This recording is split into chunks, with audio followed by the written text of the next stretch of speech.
Muito boa tarde a todos os presentes. Eu reitero os agradecimentos ao desembargador Schutt, ao professor Carlos Japiaçu, por me permitir participar desses debates de tão alto nível. Também cumprimento o nosso presidente João Fervalli em nome de toda a audiência. O professor Japiaçu, quando me convida para participar desse debate, ele, além de ser muito generoso comigo, ele me pede para fazer um relatório da experiência brasileira em whistleblowing e justiça negociada, Imagine o tamanho do meu pânico, justamente porque não é o meu tema propriamente de investigação, então eu tinha que me esforçar sobremaneira para tentar trazer algo aqui que pudesse cumprir minimamente com as expectativas do professor. Muito honestamente, como eu lhes disse, eu procurei fazer um roteiro aqui para não perder, para não saltar os detalhes técnicos. Então, com a sua paciência, vamos lá. Até bem pouco tempo atrás, as técnicas de investigação policial de infrações ou crimes no sistema de justiça criminal brasileiro dependiam primordialmente de instrumentos de interceptação telefônica ou informante anônimo para o enfrentamento da criminalidade organizada. Isso já não é mais assim.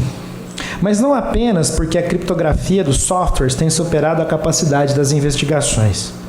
A mudança se deu porque o sistema de justiça criminal brasileiro, notadamente na última década, passou a se ocupar da criminalidade empresarial.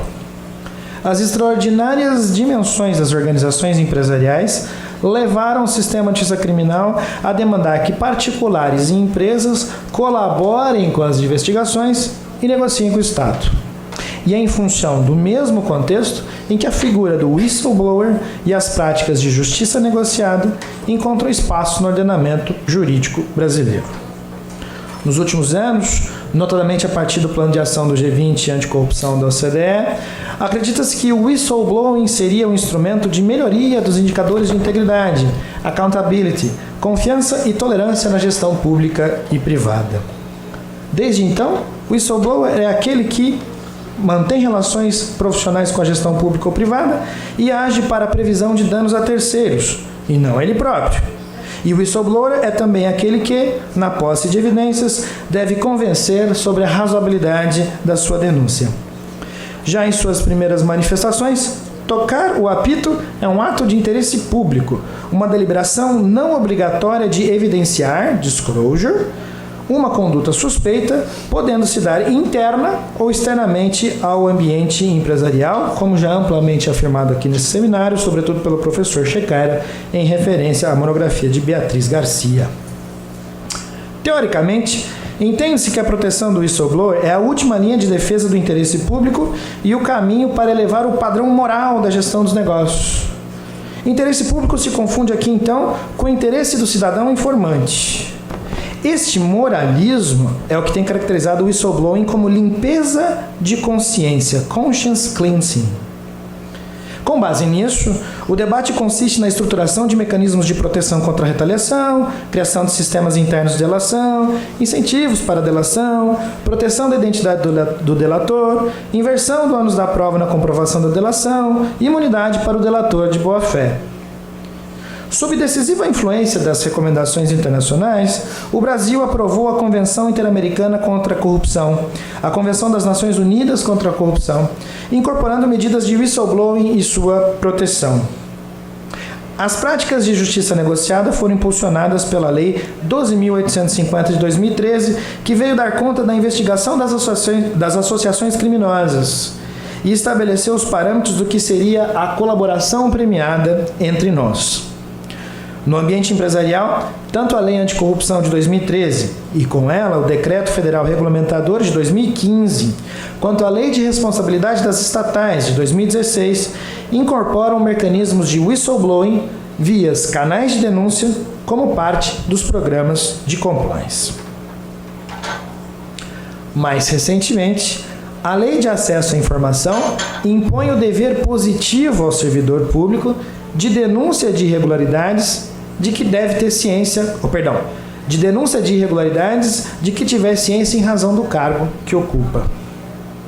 É verdade que para nós, no Brasil, o que vale é que este acordo entre nações em torno da colaboração e da justiça negociada tem nos levado a superar a intangibilidade de alto escalão de gestores públicos e privados.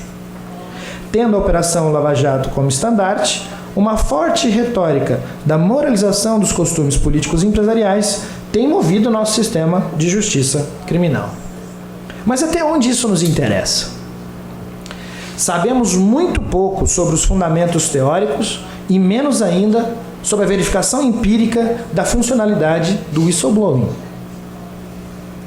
Pouco se sabe sobre a efetiva relevância das denúncias e dos novos padrões de justiça negociada para mudanças efetivas de comportamento ético na gestão pública ou privada. Tampouco se sabe ao certo sobre por quais razões de política criminal a OCDE tanto encoraja o recurso aos whistleblowers e à justiça negociada. Disse, por exemplo, que a Lava Jato estaria espelhada na Operação Manipulite italiana, mas nunca se perguntou a que resultados levou essa operação na própria Itália. Qual foi o impacto dela nas estruturas de mercado ou na gestão da coisa pública italiana? Há poucos que discordariam de que ela conduziu ao esvaziamento da política e à ascensão de novas forças do tipo Silvio Berlusconi. O estudo científico da criminalidade empresarial ainda é uma página em branco. A maior parte das investigações reproduzem o senso comum e a lógica superficial dos custos e benefícios da colaboração, sem conhecer os efeitos perversos dos incentivos. Carrots and sticks e representações teóricas a partir da teoria dos jogos produzem modelações econômicas de whistleblowing, gerando um grande mercado que incentiva as denúncias e projetos de consultoria para, entre aspas, mudar o design das instituições.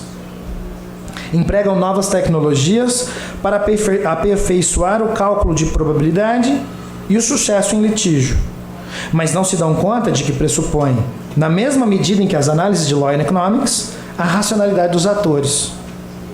Como se tudo fosse um problema de optimização dos processos de tomada de decisão. Fala-se muito em prêmio, mas não se discutem os propósitos deste prêmio. Apesar de acreditar que bastaria desenhar estruturas de incentivos ou prêmios que controlassem a racionalidade do denunciante, negligenciam que comportamento egoístico, orientado no próprio interesse, é muito mais irracional do que se imagina. Ninguém fala na mercancia de informação. É incrível observar como delatores, no Brasil como no exterior, se convence do information for dollars. Whistleblowers convertem-se em mercadores, especialmente quando a balança de poder entre eles e as autoridades públicas é desgovernada. No Brasil, recentemente um empresário poderoso chegou a abalar a administração federal com a simples divulgação de conversa com o ex-presidente da República.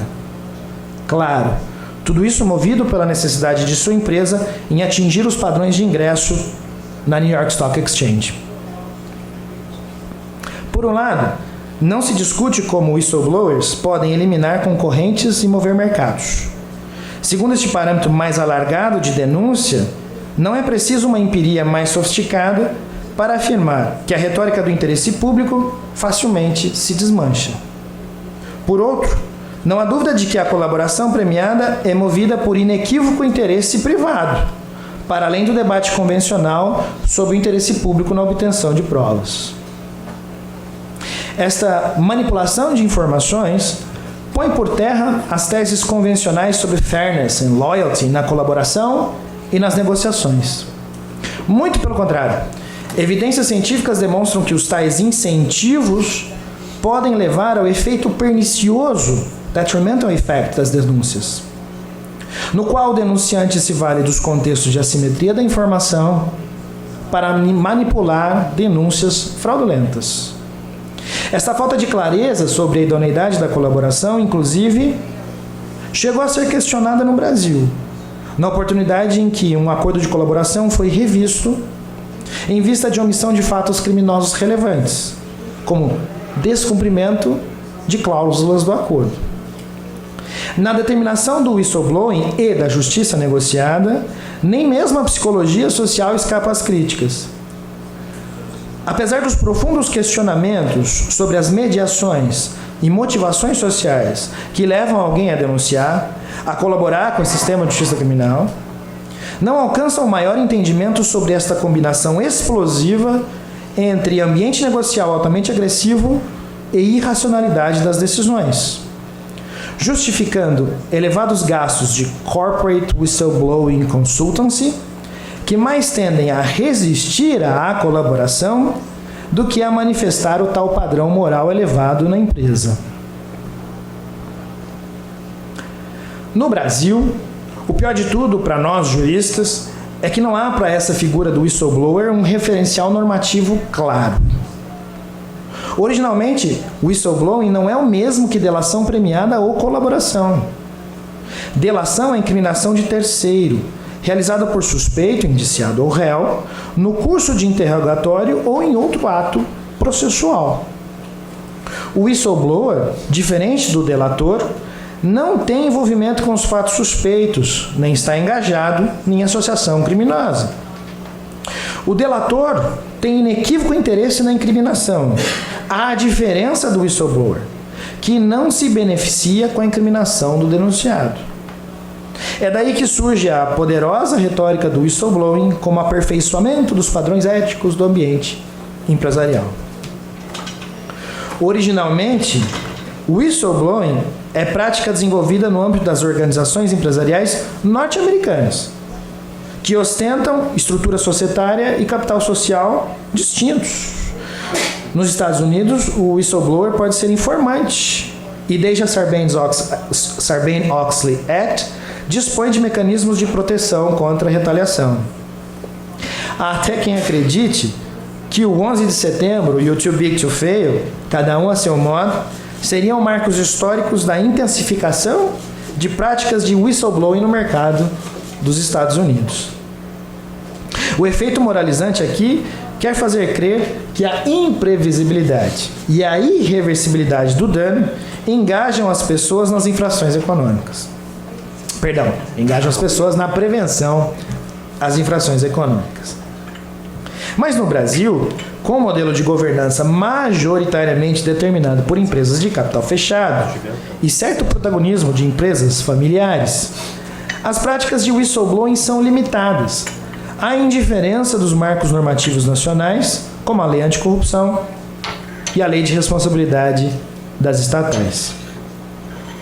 As poucas pesquisas realizadas na área, ainda que produzidas no setor privado, dão conta da baixa maturidade do whistleblowing no ambiente empresarial brasileiro. Pesquisa recentemente elaborada pela KPMG, uma das principais auditoras,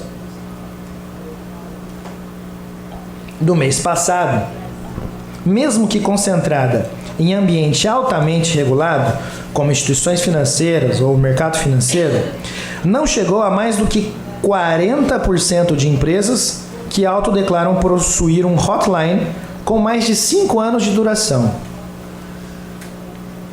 A efetividade do canal de denúncias resume-se nesta pesquisa a relatos sobre a confiança no uso do canal por parte de colaboradores, funcionários e terceiros. A pesquisa se sustenta-se na volumetria dos relatos. Entre aspas, 48% das empresas afirmam que recebem mais do que 37 relatos por ano. Mas nela não há uma palavra sobre a qualidade do relato, que tipo de comportamento, a qualidade dos mecanismos sancionatórios ou como isso expressa ou não comportamento ético. E isso para nem falar sobre os desafios do dever de denunciar, anonimato, proteção de interesses de terceiros, o sigilo e a confidencialidade. O estado da arte no Brasil despreza avanços nas ciências avaliativas sobre os hotlines e a análise do retorno dos investimentos em whistleblowing.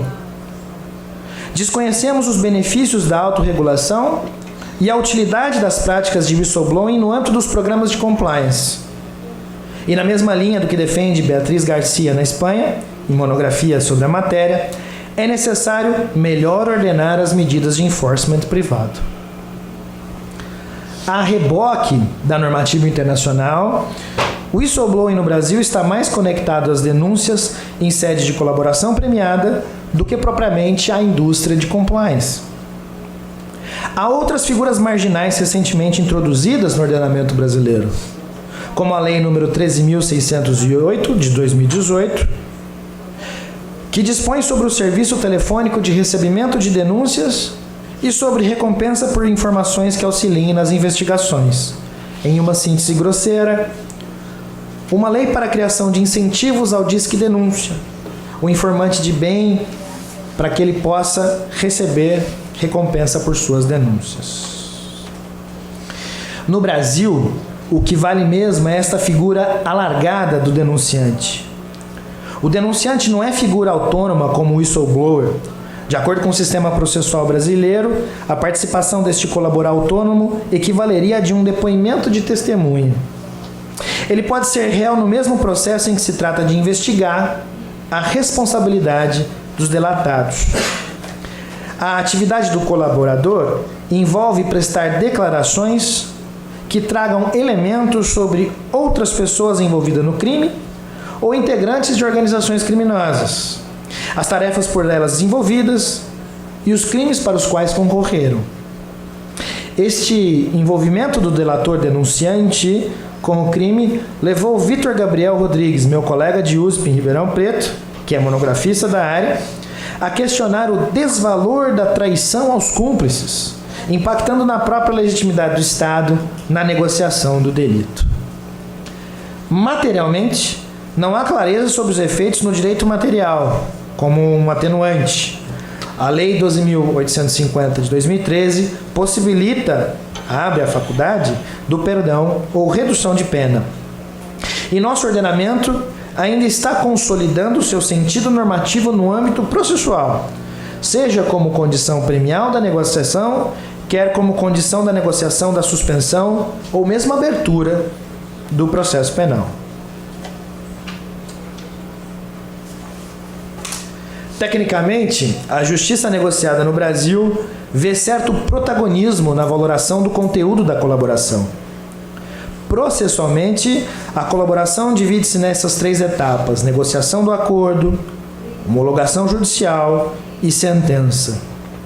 Mas como não há consistência na negociação, e como tampouco não são lastreadas por conhecimento mais sólido sobre a natureza da infração e estratégias sobre controle da criminalidade empresarial, convive-se com enorme instabilidade sobre a idoneidade e a suficiência das informações. Na falta de evidências científicas, o principal problema é que apenas na sentença se tem discutido a questão da efetividade do acordo, vulnerando a colaboração e o próprio processo de negociação. No lugar de discutir a efetividade da denúncia para a detecção de infrações, que sem a informação não teria sido possível alcançar, a fragilidade da justiça negociada no Brasil acaba reduzindo o papel da interpretação jurídica à necessidade de verificação de violação de direitos fundamentais, a controle judicial de abusos. Tudo isso se reflete na forma como analisamos o direito administrativo regulador e sancionador no Brasil. Entre nós, sem falar nas afinidades entre as estruturas administrativas atuais e o modelo administrativo da ditadura militar no Brasil, 1964 a 1985, ainda carente de profunda reforma, não se permite observar o mesmo sistema de garantias que oferece o sistema de justiça criminal. Além de que no Brasil não se caracteriza um regime sancionador unitário. As sanções administrativas são mais amplas, os tipos são mais elásticos. E a repartição de competências, na linha da descentralização entre União, Estado e municípios, acaba relegando a negociação com as autoridades públicas a verdadeiro processo de balcão de negócios. Se no ambiente privado ainda não há maior repercussão para a figura do whistleblower. Na relação com as autoridades públicas, a falta de sintonia é tão grande que há muitas dúvidas, inclusive, sobre com quem devo colaborar e negociar. Soma aqui também a crítica do professor Fervalli, publicada na revista Liberdades e traduzida pelo professor Fauzi, de que a insistência no direito administrativo sancionador, em detrimento da imputação penal de responsabilidade às empresas, é bastante sintomática do atraso dos ordenamentos jurídicos nacionais. Essa mentalidade tecnicista do sistema de justiça criminal brasileiro parece estar mais preocupada com a forma de valorar o conteúdo da colaboração do que com o fortalecimento do controle social da criminalidade empresarial. Do contrário, na perspectiva criminológica, mais vale identificar se o whistleblowing tem contribuído efetivamente para esclarecer as causas da criminalidade empresarial, se o seu protagonismo nas grandes operações pode ou não impactar sensivelmente modificações do sistema de justiça criminal brasileiro. No entanto, é sofrível a ausência de referencial empírico sobre a matéria no Brasil. Temos referências esparsas e o repositório mais organizado sobre a matéria é o disponibilizado pelo Ministério Público Federal. Ele deveria ser submetido à avaliação científica. E aí já encaminho para as conclusões.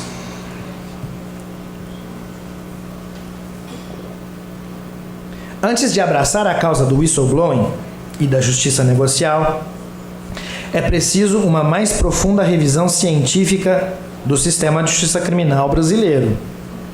Os esforços científicos na área devem tomar como ponto de partida a crítica à política regulatória nacional. Eu, particularmente, estaria encantado em somar-me aos esforços de avaliação científica das estratégias de enforcement. E acredito que seja o primeiro passo para extrair do setor privado alguma avaliação científica de seus canais de denúncia. Explica-se muito pouco sobre os preditivos de comportamento, os processos de causação do crime, e ainda se está muito longe de alcançar um referencial mais preciso sobre o comportamento irracional.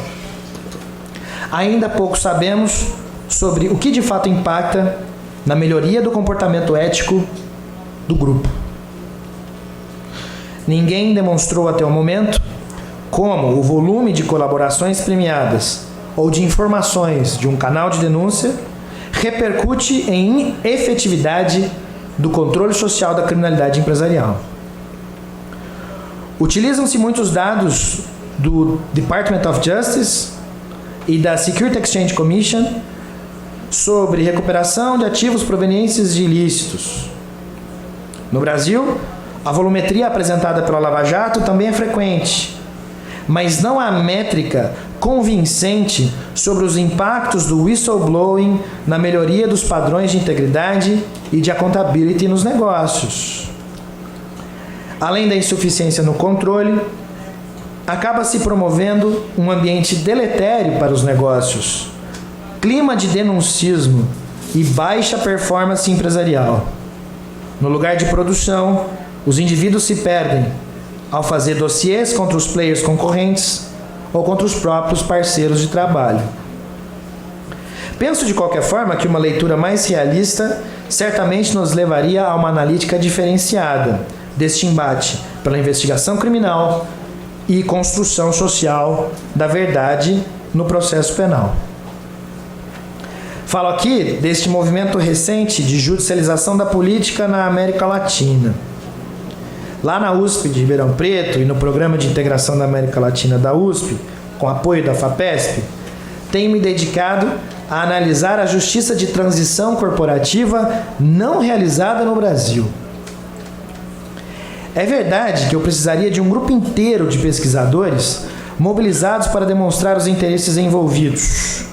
Mas o que pude levantar até o momento expõe enormes afinidades entre a rede empresarial que financiou a ditadura militar e os atores e esquemas da Operação Lava Jato.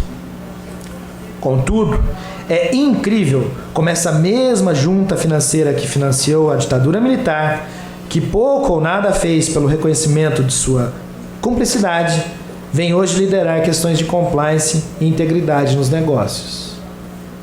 A avaliação científica dos programas de whistleblowing, extraindo daí sua regulação jurídica, promete ampliar os níveis de detecção, apuração e reação às infrações econômicas, vale dizer, da gestão democrática do sistema de justiça criminal.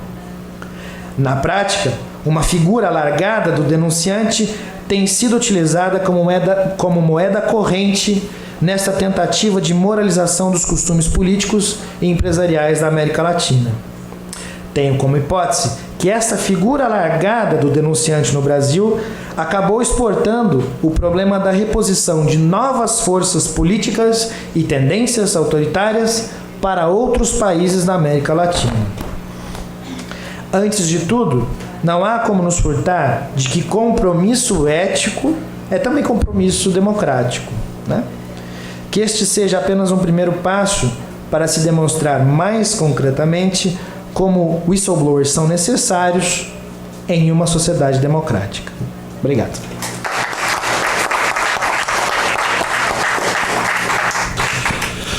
Como a gente tem ainda mais ou menos meia hora dessa mesa, eu vou então abrir para perguntas. Fica franqueada. Quem quiser fazer perguntas, por favor, só acena que ela leva o microfone.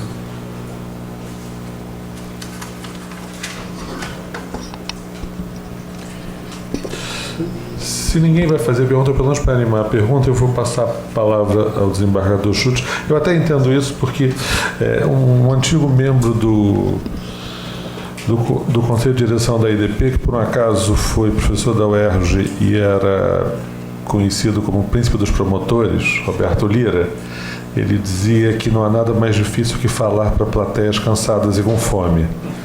Pode ser que isto atrapalhe a formulação de perguntas, mas enfim. Então, por favor, desembargador. Primeiramente, queria cumprimentar ao Javier e ao Eduardo pelas brilhantes exposições, né? E a minha pergunta vai para o Dr. Javier, porque eu compartilho de todas essas dúvidas lançadas pelo Eduardo. Embora ainda não tenha deitado os olhos com calma sobre esse problema, eu estou tomando conhecimento disso pela primeira vez, é agora que está vindo à tona, para mim, esses questionamentos todos. Professor Javier começou falando que o direito penal e o direito processual penal são reflexos do poder punitivo estatal. Um braço do poder punitivo estatal, enfim. E depois de tudo que nós temos passado, e o Eduardo narrou com muita excelência, a minha pergunta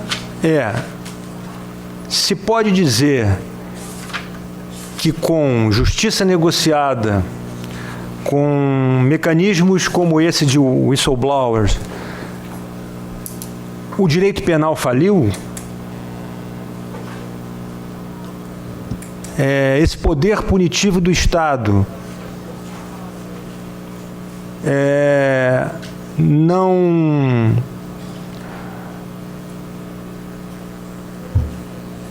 faz com que as pessoas reflexionem a ponto de não praticar delitos? Ele, por si só, não é um indicador, com tantas condenações que nós estamos vendo aí, de um atuar ético? Então, professor Javier, não sei se na sua visão o direito penal faliu.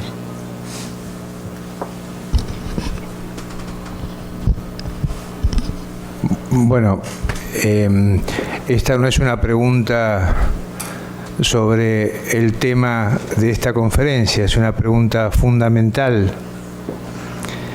Entonces depende de la posición que cada uno tenga ante la sociedad y la función y fundamento del derecho penal.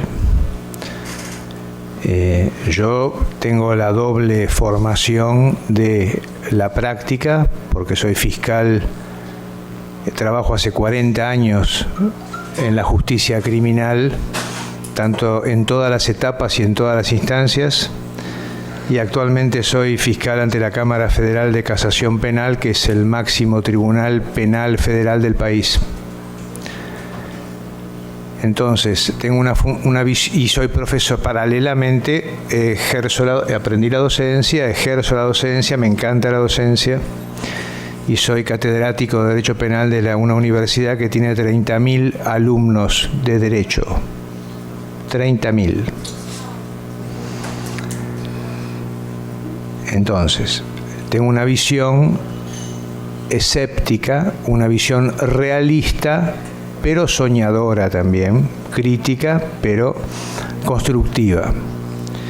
Entonces, entiendo que el derecho penal es un dique de contención al poder punitivo.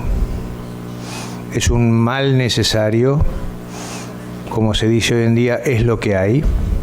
No hay otra cosa para vérselas, para tratar, para resolver el problema de los delitos, de la criminalidad, etcétera, de las conductas desviadas que el legislador positiviza. Desde ese punto de vista, el derecho penal siempre falló. Pero el derecho penal falla y va a seguir fallando porque su naturaleza no es resolver todos los problemas. Su misión no es descubrir todos los delitos, castigar todas las inconductas, sino que existe la cifra negra, existe la selectividad, cualquiera sea la causa, existen problemas de poder. Entonces, si nosotros bajamos los niveles de ansiedad y de omnipotencia y nos damos cuenta de que con el derecho penal no se puede resolver, ni siquiera sabemos por qué castigamos. No hay una sola teoría de la pena que no haya tenido críticas tremendas, cualquiera que ustedes quieran. Entonces, se hace lo que se puede con esto. No hemos encontrado en este mundo otra solución. Entonces, cuando alguien viene con una receta, ¿cómo puede ser esta, puede ser otra? No importa, una receta, como si fuera un médico que trae un medicamento que va a curar la enfermedad que tiene una sociedad. Permítanme ser un poco no ingenuo, por decirlo de un modo, ya lo vi esto. Miren, en la Argentina es una estadística propia. El 90% de las causas por tráfico de estupefacientes se inician por denuncias anónimas. ¿Alguno de ustedes creen realmente que son denuncias anónimas de vecinos? ¿De gente bien intencionada? ¿De buenos samaritanos, como diría Batman? ¿Ustedes realmente creen eso? No hay una sola denuncia anónima que sea verdad. Son bandas que están peleando entre sí, incluidas las autoridades, que se denuncian entre ellos. ¿Y nosotros qué recibimos? Migajas, nada, cualquier cosa. De la gran torta que es el tráfico de estupefacientes, etcétera. Con el tráfico de armas pasa lo mismo, con el tráfico de personas pasa lo mismo. Tenemos muchísima trata de personas para la explotación sexual y para la explotación laboral en la Argentina. No tenemos tantos problemas de inmigración ilegal porque no es ilegal la inmigración en la Argentina, pero sí para trata de personas, para esclavitud moderna. Cualquier denuncia que venga por ese tipo de cosas, cualquier denuncia anónima, se trata de alguien que no arregló antes con los criminales o con la autoridad que debe controlarla y que ya sabe lo que pasa. Entonces, permítanme nuevamente ser escéptico respecto de que esto pueda llegar a funcionar bien en el ámbito empresario o en el ámbito de la función pública, de la corrupción. No es así, no funciona así, es mentira. O sea, sencillamente no funciona así. Una empresa no funciona así. Una corporación como Siemens, como Mercedes-Benz, como Volkswagen, como IBM, como las empresas que ejercen la minería, acá acaban, ¿cuántos hay muertos hay? Hoy descubrieron otro, 250 muertos. No funciona así. No les importa nada. Nos matan a todos acá directamente, que whistleblower, que arrepentido, ni nada. Se acabó. No funciona así. Esto. Entonces, el problema, como dije antes, no es si el derecho penal falló. El derecho penal funciona como siempre ha funcionado, como puede, va descubriendo, se va realizando, se va concretando en los casos que se van descubriendo. Entonces, acá de lo que estamos discutiendo es que esta es una herramienta que se vende como una panacea, se vende como algo que va a ser la solución para muchos casos, y yo lo que creo es que es más de lo mismo. Son denunciantes anónimos, más de lo mismo. En vez de denunciar a estos, van a denunciar a estos. En vez de tal cosa, van a denunciar un poquito más. Del 10% pasaremos al 11%. Y este es ahora cumple, a mi modo de ver, otras finalidades, que es el poder simbólico de la norma penal. Cada vez que uno hace una ley penal, hace un agujero en el Estado de Derecho, porque el agujero que hace la ley penal no atrapa a los criminales, atrapa a los tontos. Este es el problema. Entonces yo tengo que competir con la empresa de al lado, le meto un empleado infiel, le pago y la denuncio y elimino la competencia. Es decir, echa la ley, echa la trampa, porque lo generé a través de esto.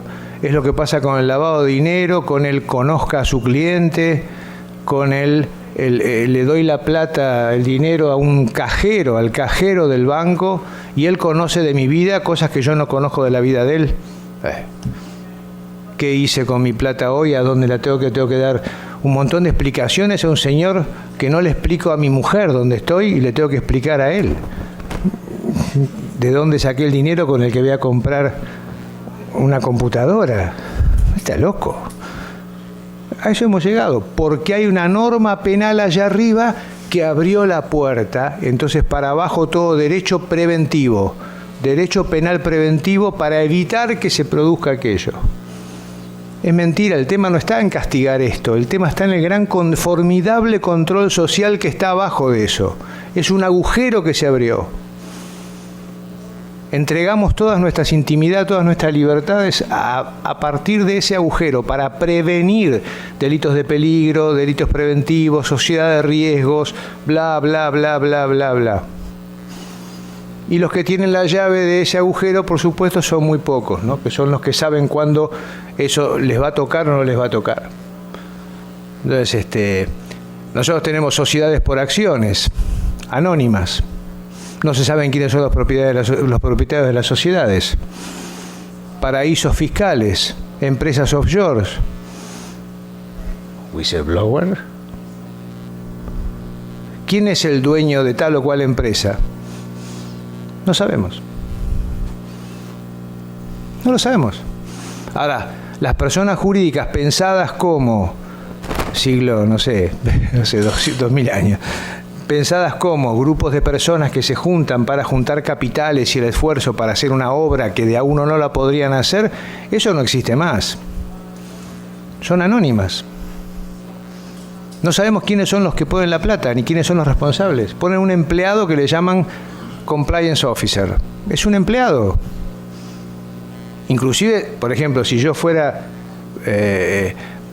iba a poner un ejemplo desagradable, fuera una persona de bajos recursos, económica, de bajos recursos, ¿cuántas personas, cuántos millones de personas acá en el Brasil o en la Argentina, gustosamente por $50.000 por mes, por mes serían el compliance officer de una compañía.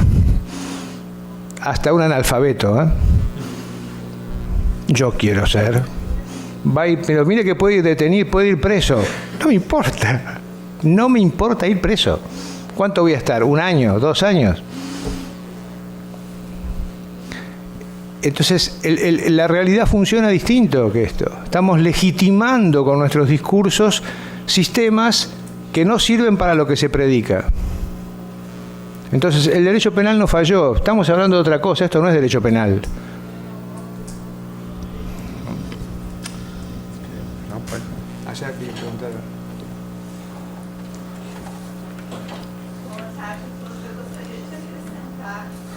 Só um minutinho para chegar com o microfone. Por favor. Com coragem, né? Não fala em coragem. Não fala em coragem. Boa tarde a todos. Eu gostaria de acrescentar o que o senhor coloca e que eu particularmente concordo com todas as palavras. Né? É que eu vejo também que existe uma simpatia social ao delinquente em todos os tipos de delitos. Porque existem várias sociedades paralelas, com várias escalas de valores, e em cada uma dessas sociedades existe um nível de delinquência que é fomentado e é idolatrado praticamente. Aqui no Brasil a gente convive diariamente com figuras que estão sendo processadas criminalmente por delitos bastante graves, inclusive os que levaram à morte das 250 pessoas, e esses empresários estão na mídia todos os dias, estão dando diretrizes de investimento, estão dando diretrizes de desenvolvimento econômico, estão sendo ouvidos como grandes entrepreneurs e etc. Não existe rejeição social ao ilícito. E enquanto não existir rejeição social ao ilícito, não existe direito penal que vá dar jeito em coisa nenhuma e nem instituto de delação que vá ter um resultado eficaz. A sociedade é que se autodepuraria e ela não está fazendo isso. E eu concordo com o senhor que isso é uma grande falácia, né? E que a gente vai conviver com ela por um tempo até ver que o resultado também não é aquele e a gente vai começar tudo de novo. Era isso. Obrigada. Acho que não foi uma pergunta, né? Acho que não foi uma pergunta, então, foi uma... Está bem. ¿Más alguien? Le aclaro que yo no tengo ninguna simpatía por el delito ni por el delincuente. Estamos hablando de otra cosa, o sea, es no ante la contradicción entre garantías y persecución penal es falsa. Es falsa. Y es más, acá se vende esto como algo eficiente y no lo es. Este es el problema. Entonces,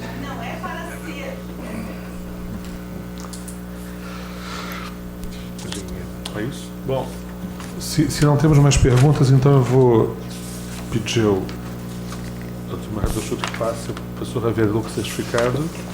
parabéns. Bueno, muchas gracias. Vou passar.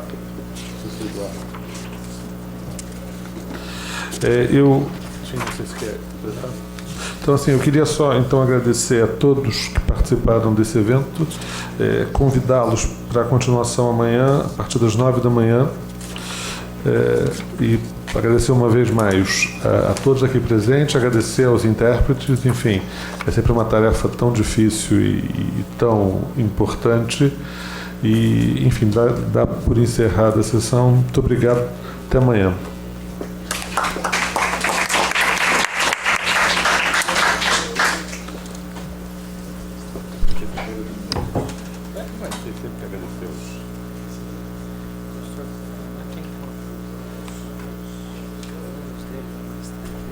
No campo do ente público, o Instituto se dedica a alguma mensuração do grau da eficácia dessas normas que existem já estabelecidas nessas entidades que o senhor apresentou aí? Ou isso realmente acontece, ocorre? Porque o que a gente vê, assim, pelo menos senso comum é que a eficácia não é das maiores, né? E existe alguma mensuração nisso? Eu sou economista, então eu gosto de medir. Sim. Não, os números para a gente são advogados só costumam ter medo de números, né? Economistas. Pois é, eu gosto um pouco mais dos números. Eu trabalhei muitos anos, trabalho no banco com economistas, né? Eles sempre diziam, não, o dado diz isso, o dado diz aquilo. Eu falava, todo dado tem 6 lados, né? Então tem que escolher qual lado que a gente quer, porque o dado não é tão óbvio quanto às vezes parece. Mas, feita essa brincadeira, a gente tem no Instituto um GT sobre leis estatais. Então, a lei estatais é muito recente, é 2016 apenas, né? Então, a gente está buscando um pouco mais de teorizar até os princípios que a lei trouxe. Especificamente sobre uma análise já quantitativa dos resultados, eu diria que a gente não tem. Mas a CGU faz um compilado disso de tempos em tempos. Inclusive, todas essas investigações internas das empresas estatais são reportadas à CGU. Os relatórios anuais, inclusive, tratam disso. Então, você pode obter, caso queira conhecer números, no âmbito da CGU, ela tem funcionado da toda a esfera federal, né? Eu não sei se a CGU faz isso, uma coisa do tipo. Mas, para fins federais, você consegue obter lá quantos processos foram, quais as consequências, quantos foram demitidos. Até de tempos em tempos eles divulgam isso. No último semestre, 800 empregados foram demitidos, ou 600 foram punidos de tal e tal ordem. Porque, de fato, tem que ver o número até para você ver se é proporcional, né? Eu mencionei aqui, se a gente tem X mil empregados, tem 3 denúncias, a gente não tem um canal. O número fala por si, né? É gritante até. Então, recomendo, caso que tenha essa dúvida de fundamentos e bases, a gente não tem esse número, essa pesquisa é feita no Instituto ainda, mas a CGU pode ser um bom referencial. Muito obrigado.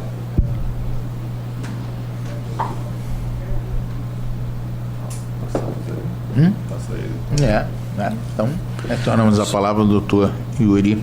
Só 2 comentários adicionais, um ainda com relação ao projeto, porque na maneira como o direito brasileiro importou certos institutos jurídicos do exterior, o whistleblower no Brasil foi traduzido como um informante do bem. Isso é uma crítica que a gente fez também na nota que foi elaborada pelo IBCCRIM, porque essa ideia de você qualificar como do bem e do mal cria uma espécie de dicotomia, como se pessoas envolvidas em crimes pudessem ser considerados heróis porque eles denunciaram.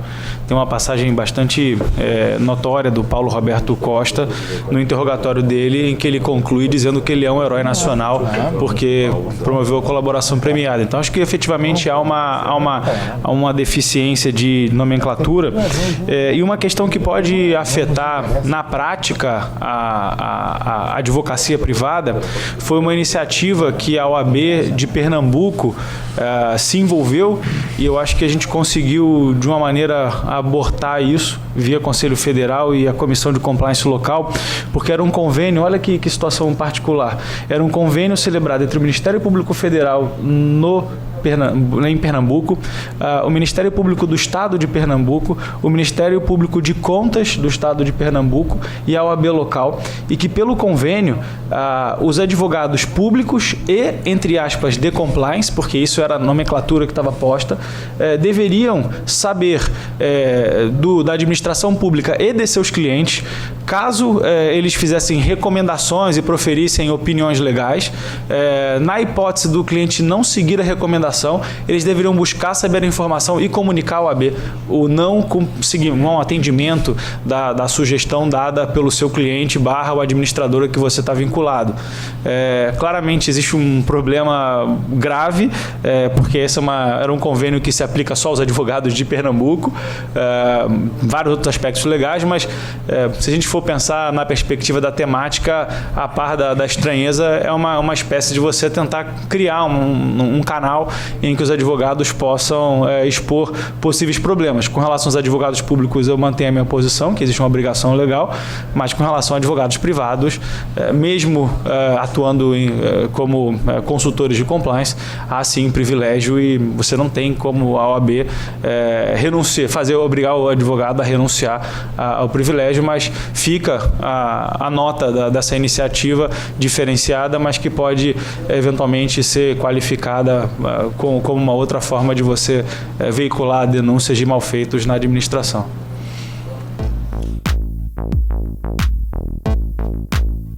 Thank